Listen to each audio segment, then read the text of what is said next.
सब्जियों का हरा भरा खेत है, बीच में बांस का शेल्टर है, उसके ऊपर सब्जियों की बेल लगी हुई है और सब उसके नीचे बैठकर खाना खा रहे हैं। अरे आज तो ये लहसुन और मिर्च की चटनी अलग ही स्वाद दे रही है। कुछ डाला था क्या बेटा इसमें? हाँ बाबा, रोज की तरह चटनी पीसते हुए मैंने आज इसमें थोड़ी प्याज भी डाल दी थी, तभी तो आज ये इतना अलग स्वाद दे रही है। वैसे मुझे तो ये घी का रायता सबसे बढ़िया लगा, पेट के लिए भी कितना ठंडा है।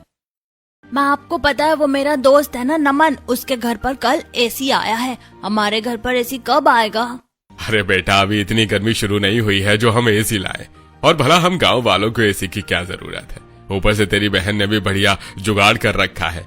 पता नहीं कैसे इसके दिमाग में तरकीब आई कि बांस से खेतों में ये छप्पर बना दिया और ऊपर से इस पर सब्जियों की बेलें डाल दी। इसके नीचे बैठकर कितनी ठंडक मिलती है। हाय भाई, मैं तो जून जुलाई के मौसम में भी आराम से इसके नीचे सो जाता हूँ। संगीता ने अपने पिता मनोज के खेतों में बांस का एक शेल्टर बना रखा था, जिसके ऊपर से ढेर सारी सब्जियों की बेलें जाती थी। चारों तरफ से बेलों से ढके होने के कारण इसके अंदर काफी ठंडक रहती थी और गर्मियों के मौसम में भी पूरा परिवार आराम से उसमें समय बिताता था। तो वहीं दूसरी तरफ शहर में, तारा बहू, आज भी दोपहर में तुमने खाना बाहर से मंगवा लिया? मम्मी जी, मेरा दोपहर में कुछ भी बनाने का मन नहीं करता। अब तो गर्मियां भी शुरू हो गई हैं, इसीलिए और मन नहीं करता। अभी तो ठीक से गर्मी शुरू भी नहीं हुई है और तुझे अभी से आलस चढ़ गया। जब जून का महीना आएगा तब तू क्या करेगी? एक बात तो है, मुझे तो लगता है इस बार तगड़ी गर्मी पड़ने वाली है। कॉलेज से बस स्टैंड जाते जाते मैं तो पसीने से भीग जाती हूँ। वो तो देखते हैं बेटा, दिन की तो सर्दी खत्म हो गई, रात की हल्की हल्की रह गई है। मैं चाहती हूँ ऐसा ही मौसम रहे, ना ज्यादा गर्मी ना ज्यादा ठंड। इसी तरह शाम हो जाती है, रात का वक्त होता है, सब खाना खा रहे होते हैं। तभी सुधीर, 2 दिन बाद मुझे अपनी गांव वाली जमीन का सौदा करने के लिए जाना है। ये राजेश तो वर्क ट्रिप पर जा रहा है। अगर तू फ्री है तो तू मेरे साथ चलना, 2-3 दिन का काम है। ठीक है पापा, वैसे भी मैंने कई महीनों से ऑफिस की छुट्टी नहीं ली है, 2-3 दिन की छुट्टी तो आराम से मिल ही जाएगी। 2 दिन गुजरते हैं और आज सुधीर और उमेश शहर से ट्रेन पकड़कर सीधा गांव पहुंच जाते हैं, जहां वो महेश नाम के आदमी से मिलते हैं। जहां महेश अब उन्हें सीधा मनोज के खेत में ले जाते हैं और अब सुधीर और उमेश खेत में बना हुआ बांस का और बेलों का ढका शेल्टर देखकर सुधीर और उमेश दोनों हैरान होते हैं। अरे भाई, ऐसी चीज तो मैं खेतों में पहली बार देख रहा हूँ, और इसके अंदर कितनी ठंडक भी है।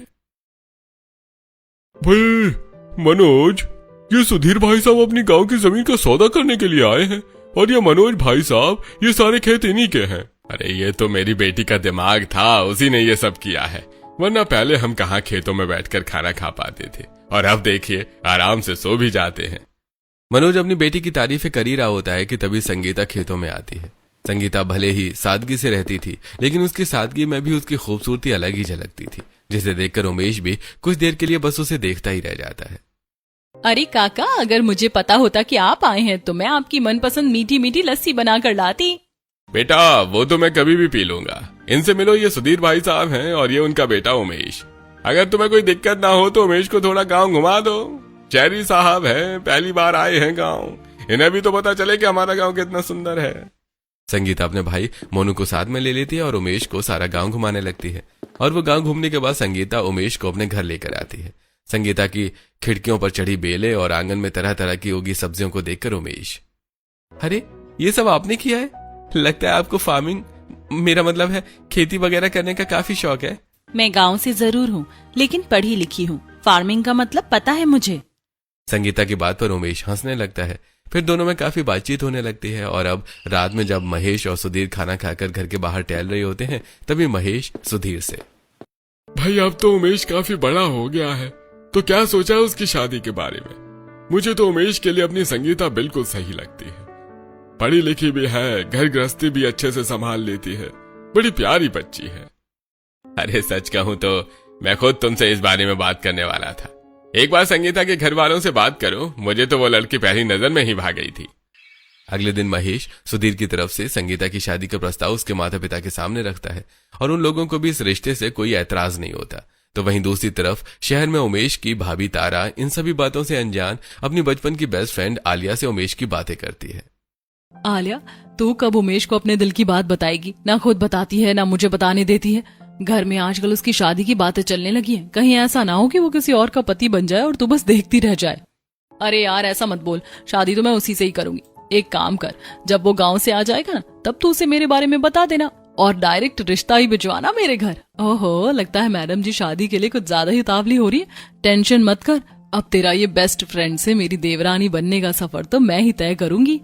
इससे पहले तारा आलिया के बारे में घर में किसी से कुछ कहती, तभी सुधीर और उमेश गांव से शहर आ जाते हैं और सुधीर बाकी घर वालों को संगीता के बारे में बता देता है। वो सब तो ठीक है, लेकिन लड़की गांव से है, शहर की घर गृहस्थी कैसे समझेगी और आसपास के लोग भी बातें बनाएंगे। पापा जी, ये गांव की लड़कियां तो एकदम गंवार होती हैं, किसी भी चीज की नॉलेज नहीं होती। उस गोपी बहू सीरियल की तरह कहीं उसने भी देवर जी का लैपटॉप या फोन धो दिया तो? बहू, हकीकत में कोई इतना गंवार नहीं होता। ये टीवी सीरियल देख देख कर तुम्हारा दिमाग खराब हो गया है। वो लड़की अच्छी खासी पढ़ी लिखी है और घर परिवार भी उनका अच्छा है। इतना कहकर सुधीर जब संगीता की फोटो सभी को दिखाता है तो नैना, कुछ भी बोलो भैया, आपने भाभी तो काफी अच्छी पसंद की है। देखो माँ कितनी सुंदर है ना। काफी समझदार भी है। अरे जब शादी मुझे करनी है तो बाहर वालों से क्या मतलब, हमें उसके साथ रहना है ना कि उन लोगों को। घर वाले संगीता और उमेश के रिश्ते के लिए मान जाते हैं तो वहीं तारा मन ही मन काफी ज्यादा दुखी होती है। और जब ये सारी बात आलिया को पता चलती है तो वो तारा पर काफी गुस्सा करने लगती है। आलिया, मैं क्या करती, मैं कैसे किसी को तेरे बारे में बताती? सभी लोगों ने तो उस गांव की गवार को ही अपनी बहू मान लिया। मैं तुझे अपना बेस्ट फ्रेंड समझती थी, बहन से ज्यादा तुझे मैंने चाहा। तू जानती थी कि मैं उमेश को कितना पसंद करती हूँ, लेकिन फिर भी तूने कुछ नहीं किया। आज के बाद तेरी मेरी दोस्ती खत्म। आलिया तारा से हमेशा हमेशा के लिए अपनी दोस्ती खत्म कर देती है, जिससे तारा के मन में अब संगीता के लिए नफरत पैदा होने लगी है। इसी तरह अब कुछ दिन गुजरते हैं और जल्द ही मार्च के अंत तक सादगी भरे तरीके से शादी हो जाती है। एक बात बताओ उर्मिला बहन, शहर की लड़कियां कम पड़ गई थी क्या?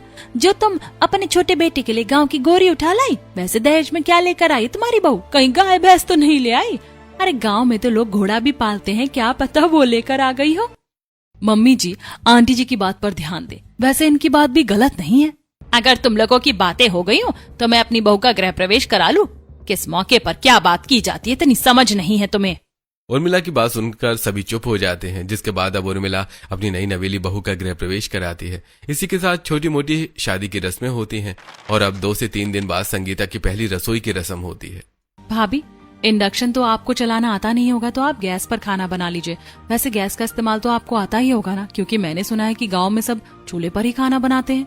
हाँ नैना, ये बात तो सच है, लेकिन अब गांव में भी कई लोगों के घरों में गैस है। और रही बात इंडक्शन की, तो हाँ, वो मुझे इस्तेमाल करना नहीं आता, लेकिन अगर तुम सिखाओगी तो मैं वो भी सीख जाऊंगी। तुम सिखाओगी तो मैं भी सीख जाऊंगी। आई पड़ी, पता नहीं मेरे देवर को क्या पसंद आया इस गांव की लड़की में। कहीं इसने कोई ब्लैक मैजिक तो नहीं किया, पता लगाना पड़ेगा। तुम्हें जो भी अच्छा बनाना आता है ना, तुम अपने मन से बना लो, और कोई भी जरूरत पड़े तो अपनी जेठानी को आवाज दे देना। वैसे तो माँ जी सब बना लेती हूँ, लेकिन अगर कुछ समझ नहीं आया तो मैं भाभी को बुला लूंगी। संगीता की बात सुनकर तारा का मुंह और बन जाता है और अब संगीता सबके किचन से जाने के बाद अपनी शहरी ससुराल की रसोई में सबके लिए छोले पनीर, मलाई कोफ्ता, दही का रायता, चावल, कढ़ी और मीठे में फालूदा बनाती है। और अब जब सब संगीता की पहली रसोई का खाना खाते हैं तो भाऊ, मानना पड़ेगा। अरे मैं तो उसी दिन समझ गया था जब मैंने तुम्हारे हाथ का खाना गांव में खाया था। गांव के खाने का स्वाद ही अलग होता है। मुझे नहीं पता था कि तुम फालूदा भी बना लेती हो। मजा आ गया ठंडा फालूदा खाकर। उमेश, तेरी तो मौज है। देवरानी की पहली रसोई की रस्म में उसकी इतनी तारीफें सुनकर तारा का मुंह बनने में देर नहीं लगती। इसी तरह अब 2-4 दिन और गुजर जाते हैं। तारा घर की शॉपिंग के लिए बाहर जा रही होती है, तभी शारदा, सामान खरीदने जा रही हो ना, एक काम करो, अपने साथ संगीता को भी ले जाओ। इसी बहाने ये थोड़ा बहुत आसपास घूम लेगी। मम्मी जी, आपको पता है ना कि मुझे शॉपिंग वगैरह अकेले ही करना पसंद है। मैं किसी के साथ ठीक से सामान नहीं ले पाती। और नैना भी तो है घर में, आप उससे बोल दीजिए, वो ले जाएगी इसे बाहर। नैना अपनी सहेली के घर चली गई और तू घर का ही तो सामान लेने जा रही है, इसे भी ले जा, दोनों मिलकर सामान ले लेना। न चाहते हुए भी तारा को अपनी गांव वाली देवरानी के साथ शॉपिंग के लिए मॉल जाना पड़ता है। भाभी, ये मॉल तो काफी ज्यादा बड़ा है और यहाँ पर तो काफी सारी चीजें हैं। मुझे लगा सिर्फ राशन का ही सामान होगा। देखा, हो गई ना उतावली, आज से पहले गई थोड़ी ना होगी ऐसी जगह पर। अरे उनके गांव की तरह थोड़ी ना है हमारा शहर, क्यों ना इसे थोड़ा नीचा दिखाया जाए। वैसे संगीता, तुम तो ऐसी जगह पर पहले कभी नहीं आई होगी ना, सब कुछ तुम्हारे लिए नया है। तो प्लीज यहाँ की किसी भी चीज को हाथ मत लगाना, कहीं तुमने किसी चीज को खराब कर दिया तो बहुत नुकसान हो जाएगा। जब तक इन सामानों को हाथ नहीं लगाएंगे तो इन्हें लेंगे कैसे? और ऐसा नहीं है कि मैं पहले कभी ऐसी जगह पर नहीं आई, मेरी दूर की मौसी है, वो भी शहर में रहती हैं। मैं जब भी उनके घर आई थी तो उनके साथ मॉल जाया करती थी। वो इससे थोड़ा छोटा था लेकिन वो भी बढ़िया था। वहाँ पर भी काफी सारा सामान मिलता था। इसे देखकर तो लगता ही नहीं है कि गांव की है। कैसे इसे सब कुछ पता रहता है। जहां तारा संगीता को नीचे दिखाने की सोच रही थी, वहीं संगीता की बात सुनकर तारा का मुंह बन जाता है। अब वो लोग घर का सारा सामान लेकर घर आ जाते हैं। ऐसे कुछ दिन और गुजरते हैं और आज गली में सब्जी वाला आया होता है। आसपास की सभी औरतें सब्जी लेने के लिए नीचे आ जाती हैं। ये भिंडी किस भाव दी है और पालक? पालक 40 रुपए किलो और भिंडी 60 रुपए किलो। आप तो बिल्कुल लूट ही रहे। दिन पर दिन गर्मी के साथ साथ सब्जी की महंगाई भी बढ़ती जा रही है। सभी अब महंगी सब्जियां ही लेने लगते हैं कि तभी संगीता अपनी जेठानी के साथ बाहर सब्जी लेने आती है और जब वो उन सब्जियों को देखती है तो एक तो आप बासी सब्जी बेच रहे हो, वो भी इतनी महंगी। खेतों से तो आप आधे दामों में सब्जियां लेकर आते हो। ये सब बासी सब्जियां हैं लेकिन दिखने में तो ताजी लग रही हैं। ये सब काफी पुरानी सब्जियां हैं। गांव में हमारा सब्जी का ही काम है, इसीलिए मुझे इनकी अच्छे से परख है। क्यों भैया, क्यों चूना लगा रहे हो लोगों को? मैं कोई चूना नहीं लगा रहा हूँ। सालों से यहाँ सबको सब्जियां बेच रहा हूँ। अगर आप लोगों को फिर भी इनकी बातों पर यकीन है तो बता दीजिए, कल से नहीं आऊंगा सब्जियां लेकर। अरे भैया, आप तो गुस्सा हो गए। मेरी देवरानी तो मजाक कर रही थी। तुम्हारा दिमाग तो नहीं खराब हो गया? मार्च का महीना खत्म हो चुका है, धीरे धीरे गर्मी बढ़ रही है। इस सब्जी वाले की वजह से हमें सब्जी लेने के लिए दूर नहीं जाना पड़ता और तुम हो कि। लेकिन भाभी, ये सच में बासी सब्जियां हैं। चुप करो तुम और अंदर चलो। तारा संगीता को डांट कर अंदर भेज देती है। संगीता अपनी जेठानी की इज्जत करते हुए उसे कुछ नहीं कहती। ऐसे कुछ समय गुजर जाता है और आज संगीता जब कपड़े सुखाने छत पर आती है तो अपनी ससुराल की बड़ी सी छत को देखकर, ससुराल की छत तो कितनी ज्यादा बड़ी है। शादी को इतना टाइम हो गया है और आज आ रही हूँ छत पर। इतनी बड़ी छत पर तो मैं तरह तरह की सब्जियां उगा सकती हूँ। संगीता इतना बोल ही रही होती है कि तभी उर्मिला छत पर आती है।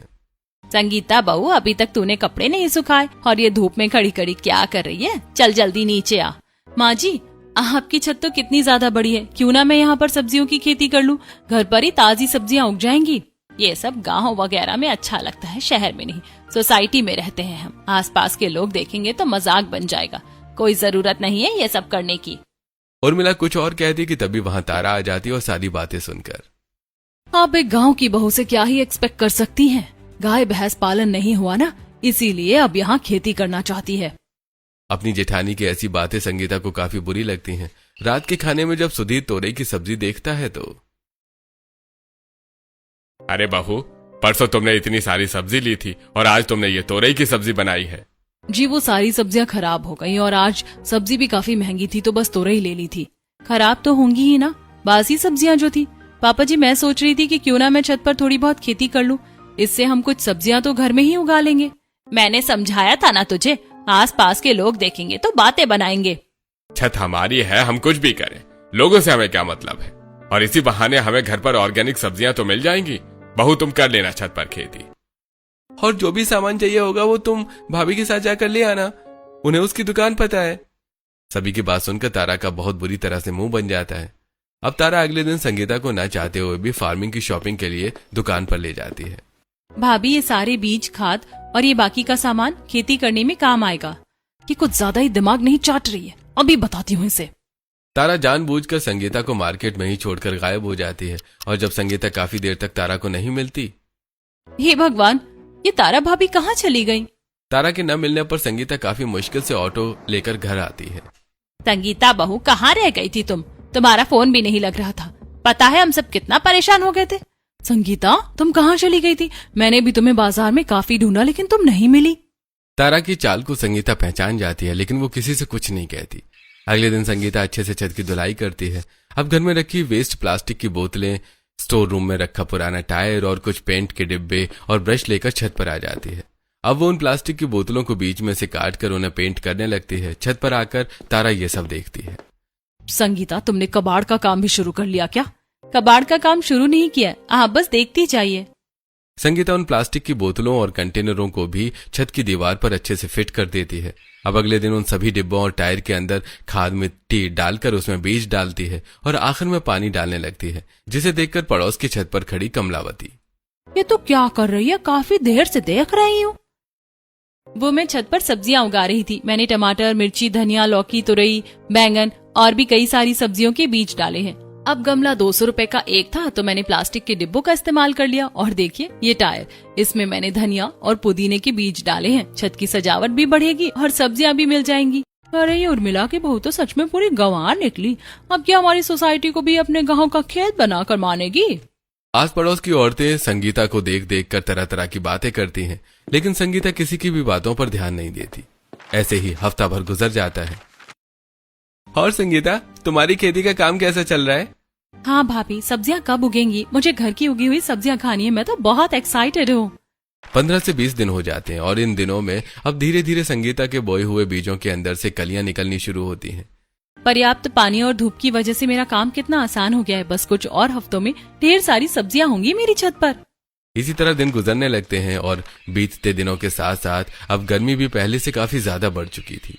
अरे भाभी, ये आप कैसे झाड़ू लगा रही हैं? मशीन का इस्तेमाल करके? इसे वैक्यूम क्लीनर कहते हैं। इतनी गर्मी में अब झुक कर झाड़ू लगाऊंगी तो पसीना तो आएगा ही ना, इसीलिए मैंने ये ऑर्डर कर लिया।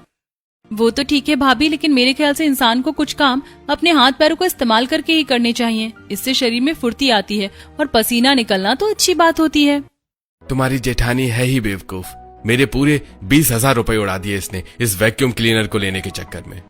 राजीव की बात सुनकर तारा का मुंह और ज्यादा बन जाता है। वहीं आज बढ़ती गर्मी की वजह से किसी का भी खाना खाने का मन नहीं था। अरे अजीब सी बेचैनी हो रही है। मेरा मन नहीं कर रहा खाना खाने का। मैं तो बस ये खीरा खा लूंगा। मैं भी सिर्फ नींबू पानी पी लूंगी। ले जाओ इस खाने को। अरे माँ जी, गर्मी हो या सर्दी, इंसान को खाना रोज खाना चाहिए। मैं आपके लिए एक बढ़िया सी चीज बनाकर लाती हूँ जिसे खाकर आप एक्स्ट्रा ही खाना बनाएंगे। संगीता अब जल्दी से छत पर जाती है और उन टायर के अंदर उगे हुए पुदीने को तोड़कर सीधा नीचे ले आती है। किचन में जल्दी से पुदीने की चटनी बनाकर उसमें ठंडा ठंडा दही मिला देती है, जिसके साथ सब रोटियां खाते हैं। भाई, हम तो गर्मियों में कभी चटनी को हाथ भी नहीं लगाते, लेकिन तुम्हारी वजह से आज ये चटनी खाने में बड़ा मजा आ रहा है। पुदीना धनिया काफी जल्दी ही हो जाते हैं, तो मैंने उसी से ये चटनी बना ली और दही की वजह से ये और ठंडी लग रही है। भाभी, मानना पड़ेगा आपको। सब संगीता की काफी तारीफें करते हैं। इसी तरह कुछ दिन और गुजरते हैं और अब संगीता की सब्जियों की बेलें निकलनी शुरू हो जाती हैं, जिन्हें देखकर संगीता सोचती है, ये बेलें तो ऐसे ही नीचे पड़ी रहेंगी। इससे अच्छा मैं एक काम करती हूँ जो मैंने अपने खेत में किया था। संगीता अपने पति से कहकर अब छत पर लकड़ियों का एक शेल्टर बनवा लेती है, जिस पर वो उन सब्जियों की बेलों को डाल देती है। समय बीतने के साथ साथ जैसे जैसे बेलें बड़ी होती हैं, वो शेल्टर को तीनों तरफ से अच्छे से घेर लेती है। अरे तुमने बढ़िया किया, बिल्कुल गांव वाली फीलिंग आ रही है मुझे। अब कुछ दिन और गुजरते हैं और गर्मी इतनी ज्यादा बढ़ चुकी थी कि किचन में खड़े होकर खाना बनाना बहुत मुश्किल था। छत के नीचे ही किचन है। पूरी किचन किसी भट्टी की तरह दहका रहता है। लगता है अब किचन में भी एक एसी लगवाना ही पड़ेगा, वरना इतनी गर्मी में खाना बनाना तो नामुमकिन है। भाभी, ये किचन है या कोई आग का गोला? कितनी गर्मी है यहाँ। मैं तो यहाँ 2 मिनट भी नहीं रुक सकती। रसोई की तपिश देखकर संगीता को एक तरकीब सूझती है। वो अगले दिन कुछ ईंटें और मिट्टी और बालू मंगवाकर छत पर अपने बनाए हुए शेल्टर के नीचे मिट्टी का चूल्हा बनाती है। शाम तक जैसे ही वो सूखता है, वो किचन से कुछ बर्तन और सामान लेकर छत पर जाने लगती है, जिसे देखकर उर्मिला पूछती है, अरे बहू, ये खाना बनाने का सामान लेकर कहाँ जा रही है ऊपर? माँ जी, खाना बनाने के लिए। खाना बनाने के लिए? लगता है तुम्हारी बुद्धि पूरी तरह से खराब हो चुकी है। माँ जी, इसकी बात सुनी आपने? संगीता किसी को कोई जवाब नहीं देती और मुस्कुराकर सीधा छत पर चली जाती है। अब वो आराम से उस शेल्टर के नीचे ठंडक भरी जगह में बैठकर अपनी ठंडी रसोई में खाना बनाती है। जब थोड़ी देर बाद पूरा परिवार संगीता के कहने पर ऊपर आता है, तो वो दृश्य देखकर, अरे ये सब क्या है? मुझे तो लगा था कि तुम सिर्फ छत पर सब्जियां उगा रही हो, लेकिन यहाँ तो तुमने पूरी रसोई बना ली। और इस शेल्टर के नीचे तो कितनी ठंडक है। मैंने इस गर्मी के मौसम में छत पर ही ठंडी रसोई बना ली है। अब से आप लोग भूखे नहीं रहेंगे। संगीता की बात सुनकर सभी शेल्टर के नीचे बैठ जाते हैं। संगीता जल्दी जल्दी रोटियां बनाती है और सभी को पुदीने का रायता, दही, चूरमा और अपनी छत पर उगी हुई सब्जियों से बनी मिक्स वेज परोसती है। कसम से मजा आ गया। नीचे से ज्यादा ठंडक तो इस वक्त छत पर हो रही है। तेरा ये शेल्टर बिल्कुल वेंटिलेशन का काम कर रहा है। कितनी ठंडक है यहाँ। भाभी, आपकी इस ठंडी रसोई में खाकर मजा आ गया। गर्मी में तो कुछ खाने का मन ही नहीं करता था। तारा भाभी, आप भाभी की तारीफ नहीं करोगी? बहुत बढ़िया खाना बना है और यहाँ बैठकर खाने में भी काफी मजा आ रहा है। क्या मुसीबत है, दिन ब दिन सब इसी की तारीफ करते रहते हैं। इसकी वजह से मेरी और मेरी फ्रेंड की इतने सालों की दोस्ती खत्म हो गई। आज तो मैं आ गई खाने के लिए, लेकिन फिर कभी दोबारा नहीं आऊंगी। संगीता के इतना सब कुछ करने के बावजूद तारा का मन उसके लिए नहीं बदलता। आज शाम के खाने में संगीता सबके लिए अपनी ठंडी रसोई में पंत भात, सब्जी का भरता और छाछ बनाती है। ये लीजिए, इस खाने से शरीर में ठंडक रहेगी और पेट भी बिल्कुल भरा भरा रहेगा। कुछ भी बोलो, आपकी इस ठंडी रसोई में मजा तो आता है। शाम ही नहीं, मैं तो दिन में भी आ जाऊं तो भी यहाँ एक अलग ही ठंडक होती है। संगीता अपने पूरे परिवार के साथ बैठकर अपनी ठंडी रसोई में खाना खा रही होती है कि तभी पड़ोस की छत पर खड़ी औरतें ये देखकर, शाम के वक्त भी हम लोग अपनी छत पर खड़े नहीं हो पा रहे और ये लोग बैठकर आराम से खाना खा रहे हैं। ऐसे ही कुछ दिन और गुजर जाते हैं। आज रात का खाना तारा बना रही होती है, लेकिन रात में भी तारा की रसोई काफी गर्म होती है। दिन तो दिन, रात में भी इस रसोई में थोड़ी बहुत भी ठंडक नहीं है। और एक मेरी देवरानी है जो उस ठंडी रसोई में दोपहर हो या सुबह आराम से खाना बना लेती है। गर्मी से वो इतनी परेशान हो जाती है कि अब वो राजीव से एसी के लिए बोलती है। किचन में एक छोटा सा एसी लगवा दीजिए, इतनी गर्मी में मैं खड़े होकर खाना नहीं बना सकती। अरे यार, किचन में एसी कौन लगवाता है? और रही खाना बनाने की बात, तो तुम संगीता के साथ जाकर छत पर ही बना लिया करो ना। वैसे भी उसकी ठंडी रसोई में खाना खाने के साथ साथ बनाने में भी अच्छा लगता है। मुझे उस गंवार से कंपेयर करने की जरूरत नहीं है। पता है आसपास के लोगों से देखकर क्या क्या बातें बनाते। आप मेरे लिए बस एसी लेकर आ जाओ। तारा के बार बार कहने पर राजीव एसी ले आता है, जिसकी ठंडी हवा में खड़े होकर तारा अब आराम से खाना बनाती है। अब आ रहा है खाना बनाने में असली मजा। मेरी उस गंवार देवरानी की रसोई कितनी भी ठंडक भरी क्यों ना हो, लेकिन मेरी इस ठंडी रसोई के सामने उसकी वो रसोई कुछ भी नहीं। अब 1-2 दिन गुजरते हैं। आज संगीता अपनी ठंडी रसोई में सबके लिए बेल का शरबत, सत्तू और नींबू का शरबत बनाती है। मैंने जो नींबू उगाए थे, देखिए कितने बड़े बड़े हैं। एक नींबू से 3 ग्लास शरबत बन गया। और पापा जी, आपके लिए मैंने खास तौर पर बेल का शरबत बनाया है, जो शरीर के लिए काफी अच्छा होता है।